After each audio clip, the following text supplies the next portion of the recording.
to my favorite universe. Today, following up on an entire lecture devoted to that which is rarefied in the cosmos, today I want to talk about that which is dense, or more generally, a discussion of what it means for things to have density at all. Some of my favorite objects in the universe have some of the highest density of anything. It's a mind-boggling range of measured densities in the cosmos. In fact, it spans 40 powers of 10. Now, it reminds me of when I was a kid. What's our first way we understand things that are dense and things that are not? There's the old joke, which weighs more, a ton of feathers or a ton of lead? And you say, oh, of course, a ton of lead. Well, of course, no, they weigh the same because they're both a ton. But the fact that some people answer that question wrong is indicative of the fact that many people think of the weight of things not so much for how much it weighs, but for how dense it is. There's some intuitive sense of density. And we can define density mathematically. It's just a ratio of the mass of the object divided by its volume. It's very simple. That is the density. Could be grams per cubic centimeter. Could be kilograms per cubic meter. These are densities. It's the unit of density. Now, there are other kinds of densities that aren't strictly measured that way. One of them is the human resistance to common sense. That's a kind of density. He's dense, or she's dense, or, okay. With population statistics. You're not thinking of a volume density, you think of an area density. How many people per square mile live here? In Manhattan, my home borough of New York City, at mid-afternoon, there's 100,000 people per square mile in Manhattan. That's very high. My wife, who's from Alaska, has nearly 0 people per square mile. The whole state has 500,000 people, tops. Very low density population. There's other ways to think about the term density. Now, in the universe, again, thinking about mass density, the range is so large. We hinted to some of the thinner densities in the previous lecture. Intergalactic space has the lowest density of all. 1 atom per cubic meter. Can't get much lower density than that. But at the other extreme, one very common form of high-density matter is a white dwarf. Here we have a white dwarf, NGC 3132. In this image, what you see here is this nebulosity is the shell of a star that had been released into space in its dying days,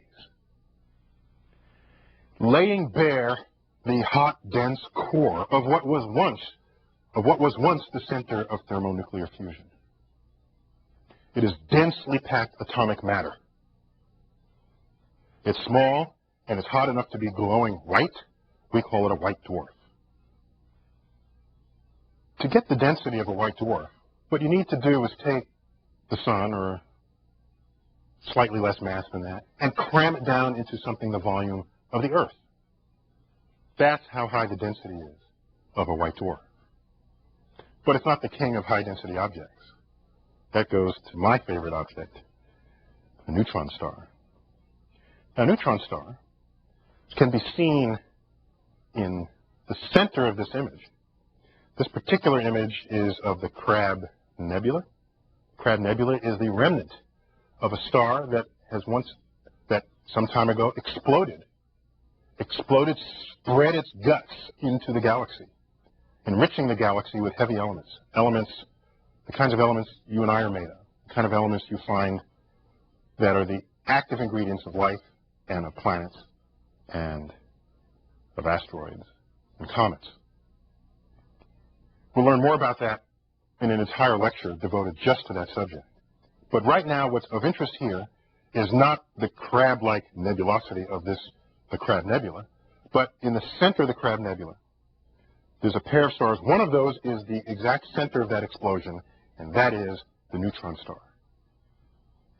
An object so dense, Well, first let's use the sun analogy. Take the sun, cram it down into a volume about a dozen miles across. Far more dense than a white dwarf. But let's get a more earthly analogy. Let's take a thimbleful of that neutron star. Like we gave this example in the On Being Round lecture. Take a thimbleful of it and ask, what will it take on Earth to sort of balance that on a scale? So you put it on one end of a seesaw, and on the other end of the seesaw, stack a herd of 50 million elephants. Then it'll just about balance. That's how crammed together the material in a neutron star is. That's dense. That's as impressively dense as anything I have ever thought of. But there are things that go on when you're dense. If you're small, dense, and have a lot of mass packed in there, you have a high surface gravity. And high surface gravity wreaks havoc on its immediate environment. If a gas cloud comes a little too close, it'll take the gas cloud and draw it in such a way that it'll spiral around the central point. Inner regions spinning faster than the outer regions, creating friction. When you create friction, you have heat. When you have heat, you have high temperature and high luminosity.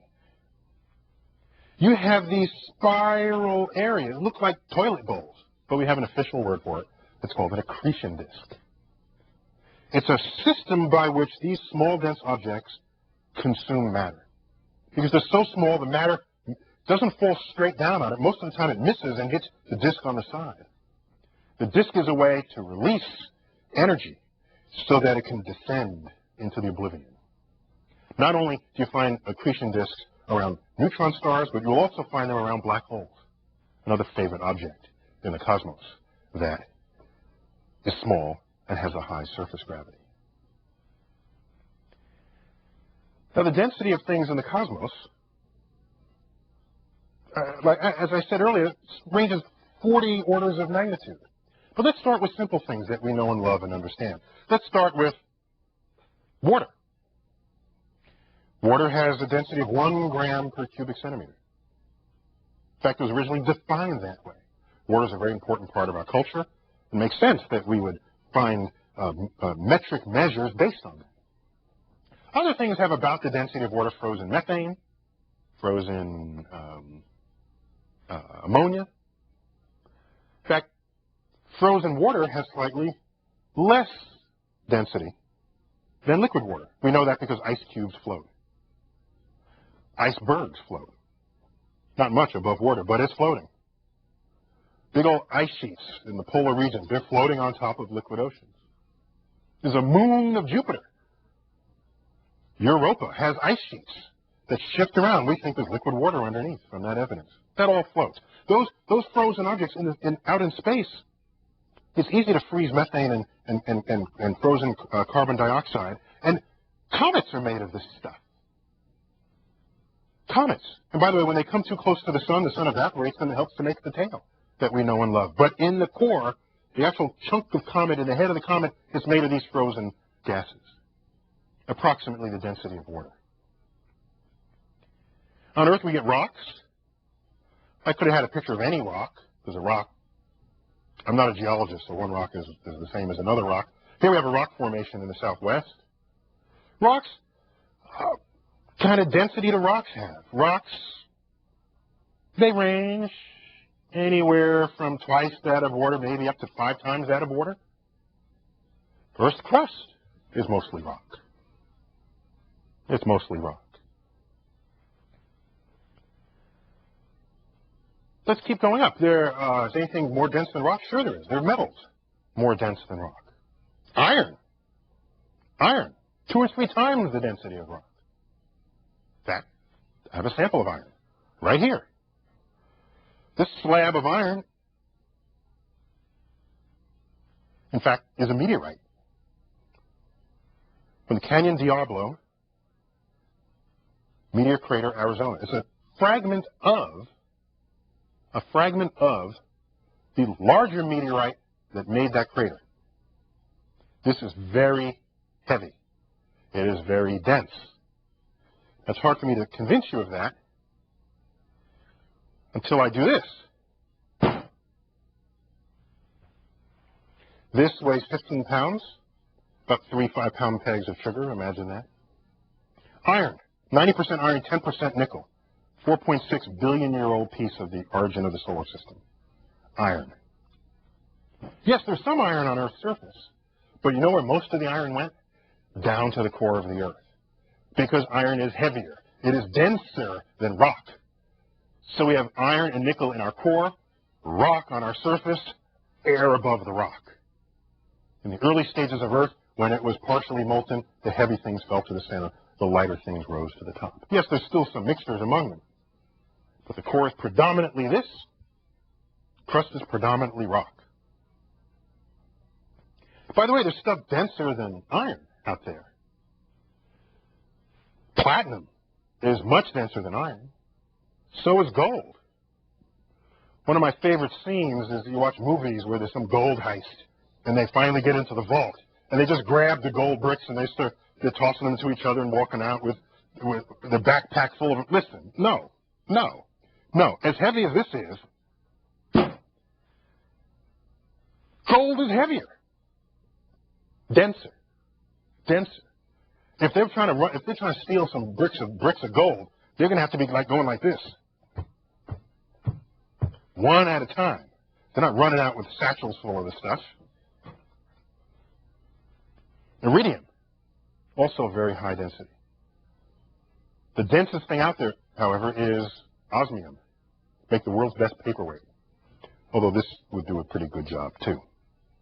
By the way, a cubic foot of osmium weighs about as much as a Buick, by the way. You want to know how dense these things are. Now, another way we know, you can reason that Earth would have its heavier materials in its center, but there are other ways we know this. Because there are earthquakes that take place periodically on Earth's surface. It sends these seismic pressure waves through the Earth. And depending on the density of material, it will refract the seismic wave at one angle or another, depending on where the earthquake was and what the run of density is as you go from the crust down through the center. And you have enough of these stations measuring the time delays, you can construct what the profile of density is for the Earth. And what do we get? Core has a density of about 12 times that of water. It's up there with the heavy metals. Crust has a density of about 3. The whole average for Earth is about 5.5 grams per cubic centimeter. About 5.5 times that of water. As I'd already noted, we so often use the word heavy when we mean dense. There are plenty of things you would pick up in your life that weigh much more than this. Like, what's a good example? A nice, well-stocked bag of groceries is going to weigh more than this. But you're going to say, oh my gosh! You don't freak out by lifting it because the size seems commensurate with the weight. That is not so with this. This is some of the most amount of dense material anyone would ever pick up. Usually when we have iron in the world, extracted from iron ore in our crust, we would extrude this into I-beams and things where you get strength but with low mass. So we hardly ever build anything with slabs of iron this large, or slabs of steel that chunky. So, getting back to the old feathers and lead question, if I just come out and tell you lead weighs more than feathers, even though that sentence is not scientifically precise, you know what I mean by that. You know what I mean. Lead weighs more than... You're not going to say, you didn't say that right. Oh, I don't know what you mean. You're confusing me. You know what I mean by that. I mean lead is denser than feathers. That's really what I mean. Fine. No ambiguity there. But if you want to play that game, watch out. Because there are cases where that phrasing fails you. I'll give you a good example.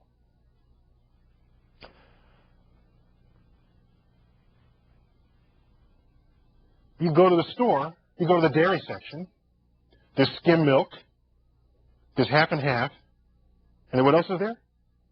Heavy cream. The word heavy is labeled on the carton. You ever done the experiment? Heavy cream is lighter than skim milk. It floats on skim milk. Those of you who are older out there in the audience will remember that they would deliver milk unhomogenized to your house. The cream was on the top.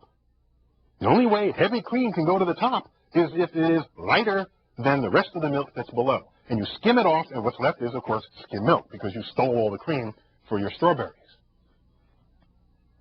So it fails there. Plus, here's another example. The QE2. One of the biggest ocean liners the world has known. It weighs 70,000 tons. It's lighter than water. Of course it's lighter than water. Otherwise it would sink. It doesn't sink. So the total volume, the total mass divided by the total volume is less than 1. Same is true, of course, with battleships and aircraft carriers and everything else that's out there that is really massive and heavy. Now I have fun with density. Let me give you some other tidbits. Some other density tidbits. You ready? Okay? We say that on Earth hot air rises. Well, of course, that would only happen if there's gravity. Hot air would not know where to go where there's no gravity. Out in space, in the space shuttle, when they're weightless in orbit around the Earth, if the air is hot, it just stays there, okay, unless they blow on it. But here on Earth, we say hot air rises, but really, you could just as legitimately say cold air sinks. Because it's not simply that it's hot, it's that when you heat air, it becomes less dense, and less dense things rise, and more dense things sink. So I'd like to sort of broaden the vocabulary and spread the word. Instead of saying, oh, hot air rises, cold air sinks. What else do we have? I got a good one. We already know that solid water is less dense than liquid water. Okay. Fine. There's another one. Dead fish are less dense than live fish. How do we know this? Because they float belly up for at least some part of the time after they have died, whereas the other fish are just happily moving around. Now, if the fish is sort of neutrally buoyant, it means the live fish has a density of 1, and the dead fish has a density less than 1. Hence, the posturing with its belly up in the tank. And we mentioned this in an earlier lecture, but it's worth repeating, that the density of water, the density of human beings,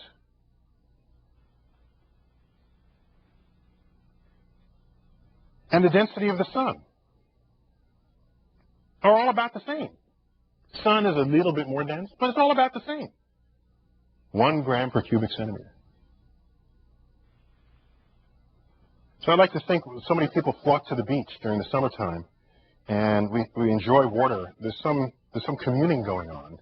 I think we know that we're the density of water, and we're made mostly of water, and we want to sort of get close to it. There's something deeper going on than just, oh, I want to play in the sand. My favorite planet, the planet Saturn, has a distinction among all planets in the solar system for being the only one whose average density is less than water. So that if you had a bathtub and you took a scoop of the average material of Saturn, it would float in your bathtub, and it's the only planet that would do that. So when I was a kid, I always wanted, instead of the rubber ducky that you play with in the bath, I wanted a little rubber Saturn. So, because I knew that Saturn would float. And alas, no one has come up with such a product. But I encourage you to, out there in audience land. There is a limit to density, even beyond that of neutron stars. It's what happens at the center of a black hole. Now, the size of a black hole, by convention, is described as the size of its event horizon. That's that boundary. If you pass it, you're never coming out because you have to exceed the speed of light to do so. That's why they're called black, because light can't even get out, even at the breakneck speed of 186,000 miles per second. So it's black. You cross it with the event horizon. You're never coming out. Well, by the way, if black holes eat, the event horizon gets bigger and bigger and bigger. But what happens to the material? The material kept collapsing down, and there's no known force to prevent the continued collapse until all of that matter ends up at a singular point at the center of infinite density. And we call that, sensibly, the singularity, the center of a black hole.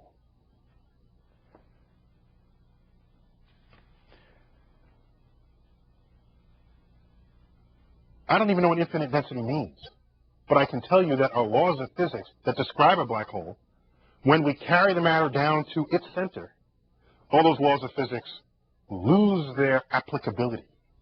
We're in desperate need of a new theory of physics in order to explain the singularity. So when I say it has infinite density, I'm just professing my ignorance, because the community has not yet come to a replacement theory for general relativity of Albert Einstein that gave us black holes in the first place. There's a missing piece. Stay tuned for that. So that's infinite density. Infinite density. Now, density, there's some mysteries to density. There's some mysteries. My favorite mystery is that a can of Diet Pepsi floats and a can of regular Pepsi sinks.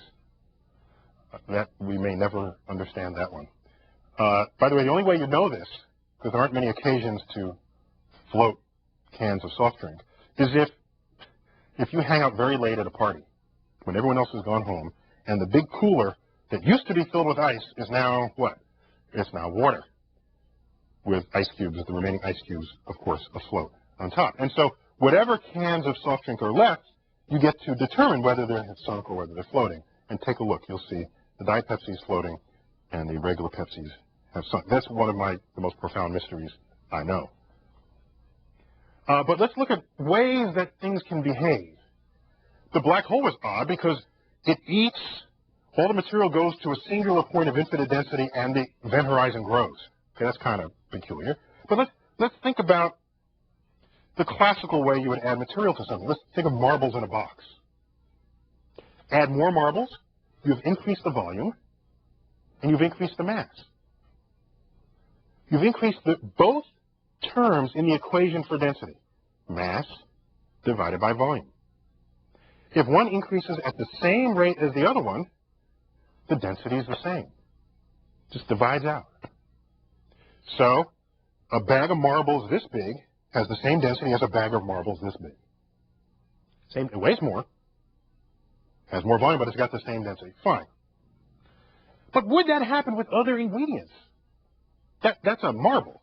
Those are marbles. But let's suppose we took down feathers. Let's try that experiment. Dump a bunch of down feathers in a box. Figure out how much mass it is. Look at its volume. Now take that same amount and add it to what you just put in that box. What is the volume? Is it twice as much? No, of course not. Because it's down feathers. And the down feathers at the bottom are feeling the weight of the extra feathers on top. And they're getting squished. So that the act of adding down feathers to a previous supply of down feathers makes the ensemble more dense than how it started. So you could, in fact, double the mass and not double the volume. That's, of course, a general behavior of squishy things. Earth's atmosphere is squishy. It's compressible. At the lower atmosphere, it's under much higher pressure than the upper atmosphere. Half of all the molecules of Earth's atmosphere are below 3 miles.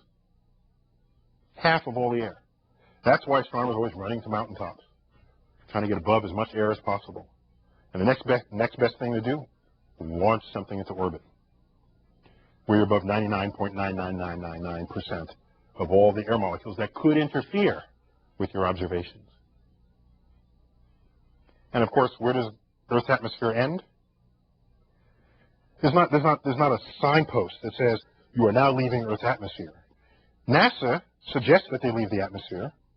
They suggest so because they say, oh, we're up in orbit and you see clouds way below you. Of course, it makes sense to think of it as that. But no. Earth's atmosphere goes for thousands of miles, and only at thousands of miles does the density equal the density of interplanetary space. Then you could say, I can't tell the difference anymore between being closer to Earth and being out there between the planets. That must be the edge of Earth's atmosphere. Thousands of miles out.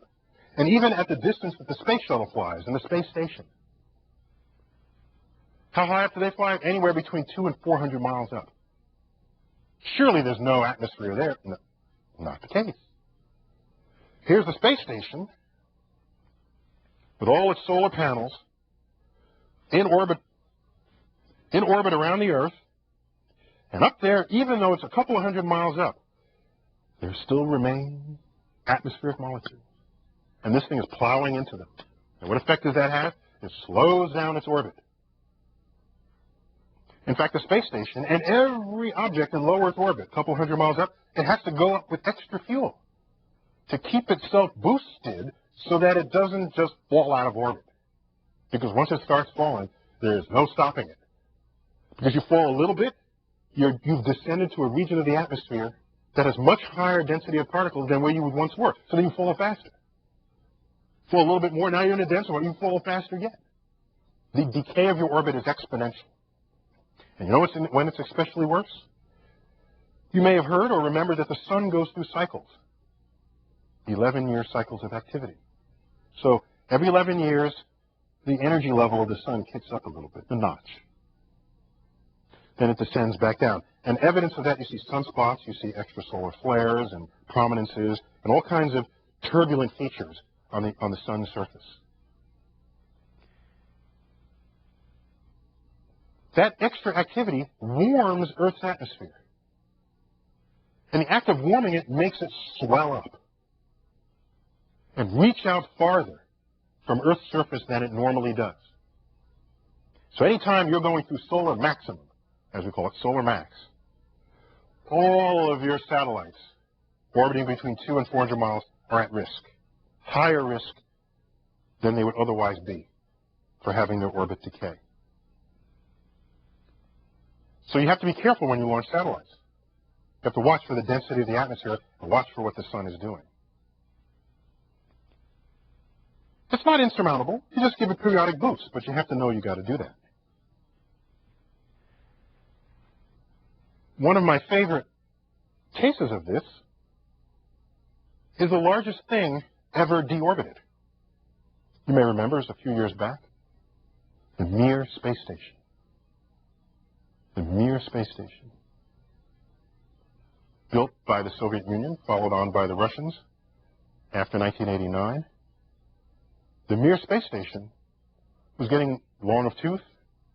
The Russians agreed to participate in the International Space Station, which is up there now, the first permanently occupied space platform. And so, what do you do with it? You deorbit it. How do you deorbit it? Those rockets that normally you use to keep it buoyant up there, face them in the opposite direction. Face them in the opposite direction, it'll slow down the orbit, drop it to a lower altitude where it exposes itself to more air, and it descends rapidly. And you can do this with such precision, plus fortunately, there's this big, wide open area here called the Pacific Ocean. You can start a deorbit burn out here over Asia, and by the time that thing comes tumbling out of orbit, you've aimed it straight for the center of the Pacific Ocean so it doesn't fall on somebody's head. A lot of pieces burn up in the atmosphere. The rest just descends into the bottom of the Pacific. We think of it as littering the Pacific, but there's no comparison to how much lost ships from the past 400 years at the bottom of the Pacific Ocean. Our little space debris is nothing compared with how many lost voyages of explorers of the past 400 years we can find at the bottom of all the oceans, even in areas very close, like Cape Cod Bay, for example. So the lesson here, I think, is you need to think creatively about the concept of density and how it plays out in your life. It's not just some abstract scientific concept. They're very valuable tools you can bring with you by thinking of density, thinking of how density reveals itself in different materials, and how you, why is it, for example, that certain, take, for example, an automobile accident. Some cars survive accidents better than others. In almost every case, it's because they not only weigh more, they're also denser. The denser the material, the more it is likely to survive and encounter with something else that is passing through. Little things like that. And also, I'll leave you with this one case. I was in a restaurant in Pasadena, California, one of these coffee houses that also serves evening desserts. You go to your fancy restaurant, and then you do your dessert at one of these places. And one of my favorites is hot chocolate, with as much whipped cream as could possibly be balanced on top. So I ordered the whipped cream with, I ordered the hot chocolate with whipped cream. And it came, and then came the whipped cream, and I didn't see, in came the hot chocolate, I didn't see any whipped cream at all. So I asked the waiter, I said, waiter, where's the whipped cream? You know what the waiter said? I couldn't believe it. The waiter said, oh, it must have sunk to the bottom. And I'm thinking, either the laws of physics are different in this restaurant from the rest of the universe, or you are mistaken, Mr. Waiter. He said, I'm sure. He said, I'll show you. So he went back and got blobs of whipped cream, came up, plopped it in, and you know what it did? It sunk for a split second because it had momentum, popped right back up and sat up, and I said, thank you for putting whipped cream on my hot chocolate.